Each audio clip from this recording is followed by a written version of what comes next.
Recently, I've been making videos about the managerial elites. There have been two so far: the managerial elites and what Marx got right. In this video, I want to explore some of the deeper implications of managerial capitalism. Before doing so, let's recap some of the key ideas we've established so far. First, in Western liberal democracies, managerial elites have established effective control across the government, corporations, and the media. And this is a consequence of mass and scale, which increase demand for the technical skills of managers. In the private sphere, they've achieved this through the phenomenon of dispersed ownership and mass stock holdings, whereby a few key asset management firms, such as the Vanguard Group and BlackRock, now own around 40% of all mass corporations through index and pension funds. Incidentally, it should be noted that although mass corporations are a huge part of the economy, they only account for 0.3% of firms. So anyone looking at top-line numbers of total stock holdings would miss this, since the vast majority of stocks are in the 99.7% of small and medium firms, a huge number of which are currently startup IPOs based in Silicon Valley. So looking at top-line numbers of this nature obscures what is happening with the ownership of mass corporations we are concerned with here, which are increasingly owned by a mass of people through the diversified portfolios of the aforementioned giant asset management firms. An average schoolteacher might have some portion of their retirement savings locked up in stocks of McDonald's without even realizing it. Anyway, since the investor class is now largely passive, the traditional relationship between ownership and control has been severed, even though private investors and the mass of smaller investors, like your teachers and firemen and so on, have ownership of large corporations. They lack the means and the skills to manage them. So effective control is with the managerial class, who have somewhat different incentives from traditional entrepreneur capitalist owners. Where owners are largely concerned with profit, return on investment, managers are largely concerned with growth. Managerial elites have achieved a near total fusion of government and corporations to the extent that distinctions between the public and the private spheres at this level are borderline meaningless. In other words, it doesn't really matter if it is Washington or Google who have oversight of this or that, since the same managerial elites occupy both bodies and push the same interests and values. This renders conventional arguments over state ownership versus private ownership almost entirely redundant. You get the same outcome, the same sorts of people making the decision both ways. Now, in my last video, I suggested that this renders our current system, which we can call managerial capitalism, to be somewhat like the communist regimes we have seen in the past. As one can see from this picture, the managerial class structurally hold an identical position to the commissars in, let's say, Soviet Russia. Some people seem to have misunderstood this point. I was not saying that the managerial class rule in the interests of the people, but quite the opposite. They serve their own interests very largely against the will and the interests of the people they are meant to be working for at all levels. And, to be absolutely sure that we are clear, the Soviet commissars also ruled in their own interests against the will and the interests of the vast majority of their supposed comrades. You can call it a dictatorship of the proletariat or liberty and democracy, but these are empty phrases.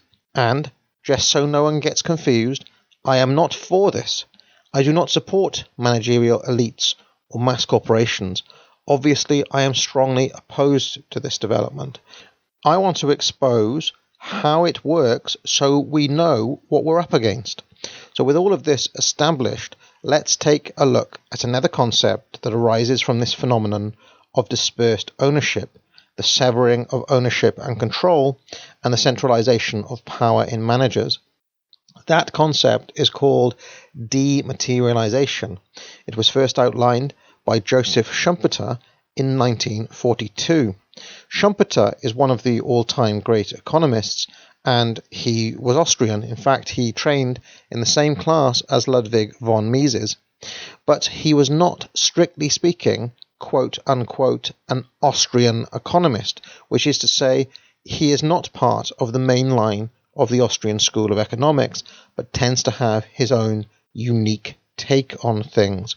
Well, here he is on this. He says, the capitalist process, by substituting a mere parcel of shares for the walls of and the machines in a factory, takes the life out of the idea of property. It loosens the grip that was once so strong, the grip in the sense of the legal right and the actual ability to do as one pleases with one's own. The grip also in the sense that the holder of the title loses the will to fight, economically, physically, politically, for his factory and his control over it, to die, if necessary, on its steps. Dematerialized, defunctionalized, and absentee ownership does not impress and call forth moral allegiance as the vital form of property did. Eventually, there will be nobody left who really cares to stand for it, nobody within and nobody without the precincts of the big concerns. Now, there are many examples of this, but I'll point to two very visible ones.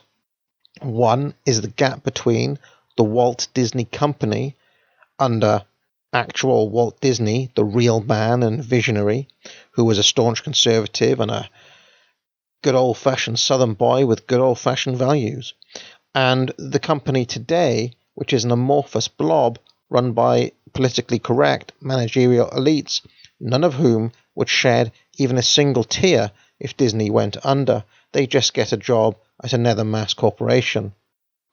I'm also reminded of the gap between Star Wars under the direct control of George Lucas and Star Wars under the control of said managerial elites at Disney. Now, one can say what one wants about the quality of output under Disney himself or under George Lucas himself, but the gap between how they saw their own companies and how managerial elites see them should be striking and obvious. What was once a cherished property in the hands of the managerial elite now comes to stand for an entirely different set of values, entirely co-opted by the moral vision and the global agenda of said elites. And in more recent times, even at the consumer level, we have seen a further dematerialization of property as many markets have not only digitized but have also moved to subscription-based models. For example, where we once owned our own records, tapes or CDs, now people just subscribe to have a huge selection of music on demand from a service like Spotify. But this severs the old property relationship that came with owning things. Now one tends perpetually to rent things rather than owning them outright. Now, even if you buy a physical copy of a game, you're still only buying a license to access the software and not a copy of the thing itself.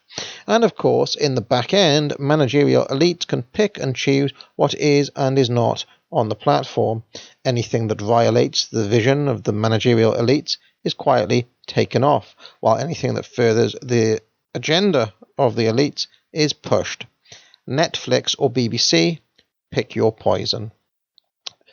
For defenders of the Austrian School of Economics, which prizes private property above all else, not to mention anyone who cares about the traditions of liberty in Britain or America, this phenomenon of dematerialization and the undermining of the incentives that come with property ownership presents a significant problem, one that we really must start thinking about carefully. Schumpeter was suggesting that this problem is built into the logic of capitalism itself. Whether that is or is not the case, this is what has happened. As Julius Evola wrote in Men Among the Ruins, Lenin saw clearly through all this and how in such upheavals one of the traits of dying capitalism consists of digging its own grave, being forced by the mechanism it set in motion to unleash through industrialization, proletarianization, and Europeanization, forces that eventually will react against it and against the white man's societies. The representatives of progress are not aware of it, and so the process snowballs.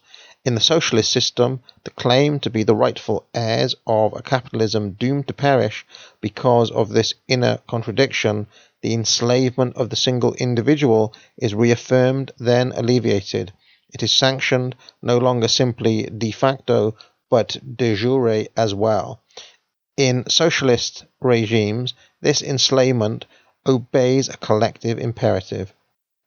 Eveler is saying that the individual worker in capitalism is enslaved not by the fact he must work, but by the fact he is wedded to a model of material consumption. All the socialists do is come along afterwards and set into law a positive right, what was once something that was afforded by the market. We can see this, for example, in the Labour Party's recent attempt to declare broadband internet a human right that should be provided by the state. But the real implications of all this is that we are already a long way on the road to living in something approaching a totalitarian socialist state, only it's under liberal democracy, under managerial capitalism, that has also been called left-wing capitalism. Unfortunately, this means the scale of our struggle is vast. Neither privatization nor nationalization of key resources will matter one jot as long as managerial elites maintain control of the levers of power. Traditional notions of left and right, capitalism versus socialism and so on, mean absolutely nothing in this context. Nothing less than a full revolution of elites at all these levels will change the insane trajectory on which we are currently headed. In a future video, I will outline exactly how the managerial class gain control of the political sphere. But for now, get out.